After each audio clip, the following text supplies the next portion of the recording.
नमस्कार माझ्या अधिकारी मित्रांनो आणि मैत्रिणींनो, मी रोशन मंडे तुमचं स्वागत करतो सिम्पली सिव्हिलच्या यूट्यूब चॅनलवर. या चॅनलवर आपण शिकून राहिलो आहोत बेसिक्स, जे आपल्याला MPSC ला कामाला येणार आणि बरेचसे क्वेश्चन या बेसिक्सवर सॉल्व्ह होणार. इकॉनॉमिक्सची सिरीज आपण सुरू केली होती, ज्यामध्ये आपण बरेचसे चॅप्टर कव्हर केले. त्याच्यामध्ये आपण बरेचसे इंडायसेस बघितले, बरेचसे बेसिक्स कॉन्सेप्ट बघितले. लॉरेन्स कर्व, गिनी कोइफिशियंट पासून काय कोणत्या प्रकारची इकॉनॉमी असते, कोणत्या इकॉनॉमीला डेव्हलप्ड इकॉनॉमी म्हणतात, या सर्व गोष्टी बेसिक्स अंडरस्टँडिंग पासून आपण GDP पर्यंत आलो होतो. त्याआधी आपण अनएम्प्लॉयमेंट, पॉवर्टी अशा प्रकारचे बरेचसे आपण टॉपिक्स कव्हर केलेले आहेत. जर तुम्ही ते टॉपिक्स बघितले नसतील तर तुम्ही नक्की ते बघा. तुम्हाला त्याची बेसिक अंडरस्टँडिंग पूर्ण समजून जाणार की ते कॉन्सेप्ट कोणत्या बेसिसवर आहे. जे टॉपिक्स मी कव्हर केलेले आहे आणि जेवढे कव्हर केलेले आहेत त्यावरच तुम्हाला प्रिलिम्समध्ये क्वेश्चन मिळणार. त्यामुळं एकदम बढिया महत्त्वाचे टॉपिक्स मी तयार केलेले आहे फक्त तुमच्यासाठी. तुम्ही ते बघा आणि तुमचा स्वतःचा फायदा करून घ्या. एक स्टेप पुढे चला तुमच्या अधिकारी बनण्याच्या स्वप्नाला पूर्ण करण्यासाठी. तर आज जो टॉपिक आपण कव्हर करून राहिलो, मागच्या वेळेस आपण GDP कव्हर केला. GDP आपण दोन लेवलवर, दोन मॉडेलमध्ये आपण बघितला. पहिला मॉडेल होता मायक्रो इकॉनॉमिक मॉडेल आणि दुसरा मॉडेल होता मॅक्रो इकॉनॉमिक मॉडेल. हे दोन्ही मॉडेल आपण समजून घेतले. आज आपण GNP, त्याच्यानंतर NNP आणि NDP, per capital income fund, या काही गोष्टी, काही टर्म्स आहेत ज्या महत्वाच्या आहेत, त्या आपल्याला कव्हर करायच्या आहेत. ओके, तर सुरू करूया आजच्या लेक्चरला. सगळ्यात पहिला टॉपिक जो आहे तो आहे GNP, that is gross national product. मी तुम्हाला GDP शिकवताना एक मुद्दा सांगितला होता. जेव्हा हा नॅशनल प्रोडक्ट किंवा नॅशनल हा शब्द येणार तेव्हा तो सिटिझनशिपशी रिलेटेड आहे. म्हणजे जेव्हा आपण GDPचा विचार करतो तर GDP कॅल्क्युलेट करताना आपण भारताच्या किंवा त्या देशाच्या बाउंड्रीचा विचार करतो. एखादा देश आहे त्याची बाउंड्री किती आहे, त्या बाउंड्रीच्या आतमध्ये काय तयार झालं त्याला आपण GDP म्हणतो. पण GNP हा कॅल्क्युलेशन करताना आपल्याला बाउंड्रीचा विचार न करता त्या देशाच्या सिटीजननी काय कमवून आणलेलं आहे त्याचा आपल्याला या केसमध्ये महत्व असतं.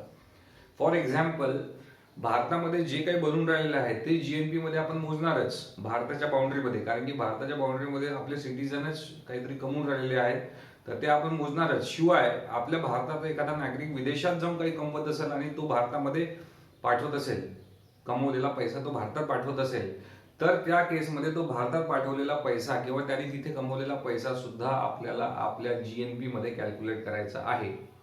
GNP चा सरळ सरळ अर्थ असा आहे की भारताच्या नागरिकांनी किंवा पर्टिक्युलर ज्याही देशाचा आपण GNP काढून राहिलो त्या देशाच्या नागरिकांनी काय कमवलं आहे ते त्या देशाच्या GNP मध्ये ऍडिशन म्हणून कॅल्क्युलेट करण्यात येणार. ठीक, इट इज GNP. GDP मध्ये असं नसतं. GDP मध्ये भारताच्या बाउंड्रीमध्ये जे काही बनलेलं आहे, जे काही प्रोड्यूस झालेलं आहे त्याची किंमत काउंट होते. GNP मध्ये भारतात जे बनलं ते तर आहेच, त्याच्याशिवाय विदेशात जे झालेलं आहे ते म्हणजे एक्सपोर्ट आणि इम्पोर्टला पण यामध्ये कॅल्क्युलेशन मध्ये कन्सिडर करण्यात येणार. तर फॉर्म्युला काय येणार GNPचा? GDP plus export minus import. आता या केसमध्ये X म्हणजे एक्सपोर्ट आहे आणि M म्हणजे इम्पोर्ट आहे. आता आपण एक्सपोर्ट जर जास्त करत असू, एक्सपोर्ट जास्त करता म्हणजे आपण जास्त कमवून राहिलो विदेशातनं, म्हणजे विदेशातून जो पैसा येऊन राहिला एक्सपोर्ट केल्यानंतर तिथनं जो पैसा येऊन राहिला तो इम्पोर्ट, म्हणजे गेलेल्या पैशापेक्षा काही गोष्टी आपण इम्पोर्ट करू ते आपण पैसा तो बाहेर गेला. तर इम्पोर्ट आणि एक्सपोर्ट करून आपल्याला पैसा मिळतो, इम्पोर्ट करून आपला पैसा जातो.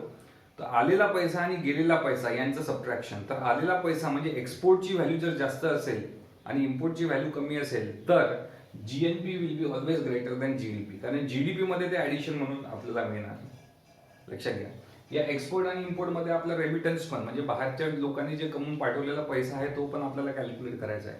पैसा भारतात येऊन राहिला म्हणजे त्याला आपण एक्सपोर्ट म्हणूया.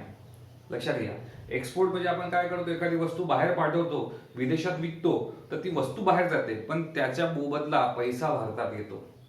तर पैसा भारतात येणं याला आपण एक्सपोर्ट काउंट करूया, कारण वस्तू बाहेर गेली, पैसा आला. आणि इम्पोर्ट म्हणजे आपण वस्तू मागवली, पैसा गेला. तर इम्पोर्ट म्हणजे पैसा जाणे आणि एक्सपोर्ट म्हणजे पैसा येणे भारतात. ठीक आहे, प्रत्येक देशाचं कॅल्क्युलेशन आपण असंच करतो. तर यामुळे एक्सपोर्ट आणि इम्पोर्ट. तर GDP म्हणजे भारतात ऑलरेडी जी काही व्हॅल्यू आहे ती पैशाच्या रूपामध्ये समजून घ्या, काही $1 ट्रिलियन आहे ना, त्याच्यामध्ये किती एक्सपोर्ट केला म्हणजे किती पैसा भारतात आला है ना, ते ऍड करा आणि किती पैसा भारतातून गेला ते सबट्रॅक्ट करा. तर रिझल्ट काय मिळाला? GNP. Isn't it easy? GNP. तर जीएनपी मध्ये आपल्याला माहित पडते की भारतात किती पैसा एकूण बनला, बाहेरून आला आणि भारतातून गेला. या सर्व गोष्टी आपल्याला माहित पडतात. यामध्ये कंडिशन्स काय आहेत? जर export is greater than import तर GNP will be greater than GDP. बरोबर, एक्सपोर्ट जास्त असेल म्हणजे पैसा जास्त आला आणि इम्पोर्ट मध्ये पैसा कमी गेला तर आपला जीडीपी पेक्षा जीएनपी मोठा. पण एक्सपोर्ट जास्त कमी झाला आणि इम्पोर्ट जास्त झाला, एक्सपोर्ट कमी आणि इम्पोर्ट जास्ती, तर त्या केसमध्ये उलटी कंडिशन होऊन जाणार, GDP will be greater than GNP. ठीक. तर सध्याच्या परिस्थितीमध्ये GDP is greater than GNP आहे, तर आपण याच्यावरून गेस करू शकतो आपला इम्पोर्ट जास्त आहे ऍज कम्पेअर्ड टू एक्सपोर्ट, है ना, सर्वांना माहितीच आहे.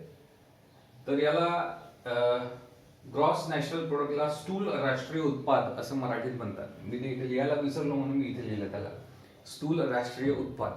ठीक आहे, ज्यांना इंग्लिश कळत नसेल, इंग्लिशचे शब्द आहे ना, तर त्यांच्यासाठी मी इथे स्थूल राष्ट्रीय उत्पाद लिहिलेलं आहे. तर हे झालं आपलं जीएनपी बद्दल. आय होप तुम्हाला लक्षात आलं असेल. नेट नॅशनल प्रोडक्ट, आता हे आपण बघूया. Net national product that is निव्वळ राष्ट्रीय उत्पाद. तर याचा काय अर्थ आहे? जेव्हा आपण ग्रॉस हे कन्सिडर करतो तेव्हा आपण त्याच्यामध्ये डेप्रिसिएशन कन्सिडर करत नाही. डेप्रिसिएशनचा अर्थ काय?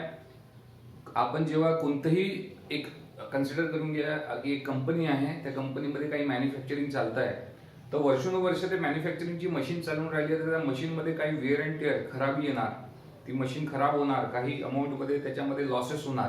ते लॉसेस आपण कन्सिडर केले पाहिजे, कारण तो त्याचं रिपेअरिंग कॉस्ट वगैरे त्या सर्व गोष्टी आपल्याला समोर जाऊन पे करायच्या, म्हणजे डेप्रिसिएशन आपल्याला कन्सिडर करायला पाहिजे. जेव्हा आपण जीएनपी म्हणजे ग्रॉस नॅशनल प्रोडक्ट किंवा जीडीपी पण कॅल्क्युलेट करतो तेव्हा आपण ग्रॉस म्हणजे विदाउट डेप्रिसिएशन ओव्हरऑल है ना, फक्त किती आलं, किती त्याच्यातलं चाललं किंवा त्याच्यावर काय मेंटेनन्स चार्जेस आपण स्पेंड करून राहिलो ते आपण कन्सिडर करत नाही. या केसमध्ये जेव्हा आपण नेट नॅशनल प्रोडक्टची गोष्ट करतो तेव्हा आपण डेप्रिसिएशन कन्सिडर करतो. जे आपले कॅपिटल गुड्स आहे, कॅपिटल गुड्स म्हणजे मशिनरी झाल्या किंवा अदर कॅपिटल गुड्स, त्या गुड्समध्ये काय डेप्रिसिएशन झालं हेही आपल्याला यामध्ये कन्सिडर करून ते डेप्रिसिएशन सबट्रॅक्ट करावं लागतं. म्हणजे जीएनपी मधनं जेव्हा आपण डेप्रिसिएशन, त्याला घसारा म्हणतो मराठीमध्ये, प्रत्येक वर्षी घसारा होतो. जीएनपी वरून एनएनपी काढताना घसारा वजा करावा लागतो.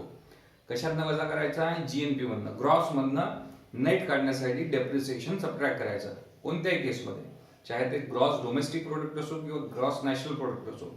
त्याच्यातनं जर तुम्ही डेप्रिसिएशन काढलं तर तुम्हाला नेट नॅशनल प्रोडक्ट किंवा नेट डोमेस्टिक प्रोडक्ट मिळणार. त्यामध्ये जीएनपी मायनस डेप्रिसिएशन, तर आपल्याला एनएनपी मिळणार, that is net national product. Similarly net domestic product, निव्वळ देशांतर्गत उत्पाद जर कॅल्क्युलेट करायचं आपल्याला, जसं मी सांगितलं, जीडीपी मधनं डेप्रिसिएशन कमी करायचं म्हणजे नेट डोमेस्टिक प्रोडक्ट तुम्हाला मिळणार. So NDP is equal to GDP minus depreciation. मतलब जी को एन में कन्वर्ट करना है तो आपको डी सब्ट्रैक्ट करना है, that's it. So GDP minus D is equal to NDP. Okay. तर यानंतर हे जे आहे हे महत्वाचे मुद्दे आपण आता लक्षात घ्या. आपल्याला 4 टर्म्स तर नक्कीच लक्षात ठेवायचे आहे. पहिली गोष्ट जीडीपी काय असतं? बाउंड्री बेस्ड आहे. GNP that is gross national product, म्हणजे हे सिटीजनशिप बेस्ड आहे. तिसरी गोष्ट म्हणजे नेट नॅशनल प्रोडक्ट, हे डेप्रिसिएशनवर डिपेंड आहे. आणि चौथी गोष्ट म्हणजे एनडीपी, हे पण डेप्रिसिएशनवर डिपेंड आहे.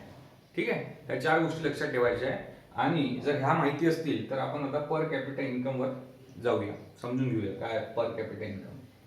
सो सगळ्यात पहिलं तर कॅप्यूट, हे जे असतं कॅपिटा, याचा अर्थ काय? तर कॅप्यूट म्हणजे हेड, शिर, म्हणजे आपण म्हणतो ना head, do the head count. जर असं आपण म्हटलं डू द हेड काउंट म्हणजे काय? लोकसंख्या मोजायची आहे किंवा किती लोक जमा आहे ते मोजायचं आहे ना. प्रत्येकाकडे एकच डोकं असतं ना, राईट. एक डोकं मोजायचं म्हणजे एक माणूस मोजायचा आहे, नाही सिर्फ मुंडी एक्स्ट्रा लेके आया, असं होत नाही. तर ते जेवढे मुंडी आहे, जेवढे डोकं आहे, तेवढे लोक आहेत, लोकांना मोजायचं म्हणजे हेड काउंट करायचं, म्हणजे कॅप्यूट. कॅपिटा म्हणजे हेड काउंट, प्रति व्यक्ती है ना, प्रति व्यक्ती किती, that is called as per capita.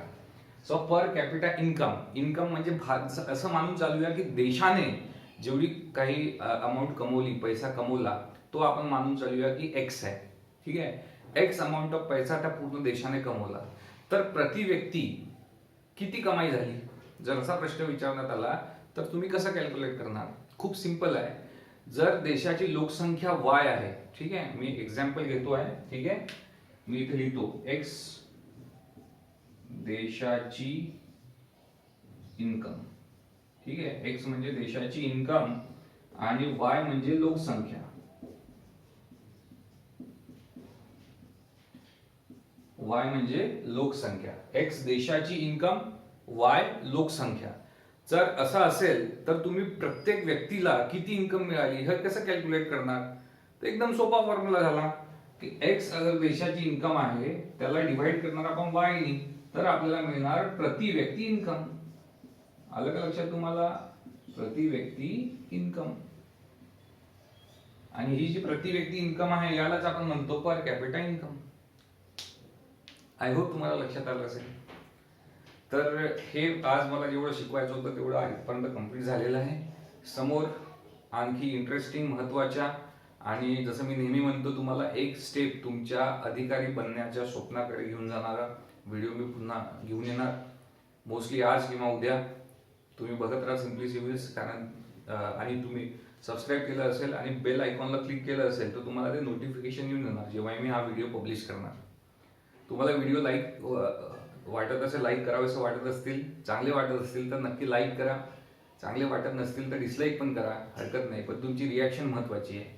आणि कॉमेंटमध्ये काही मला सांगायचं असेल की हे इम्प्रूव्हमेंट पाहिजे, ती इम्प्रूव्हमेंट पाहिजे, तुम्ही सांगू शकता कॉमेंट्समध्ये किंवा टेलिग्राम ग्रुपवर माझ्याशी कनेक्ट होऊ शकता.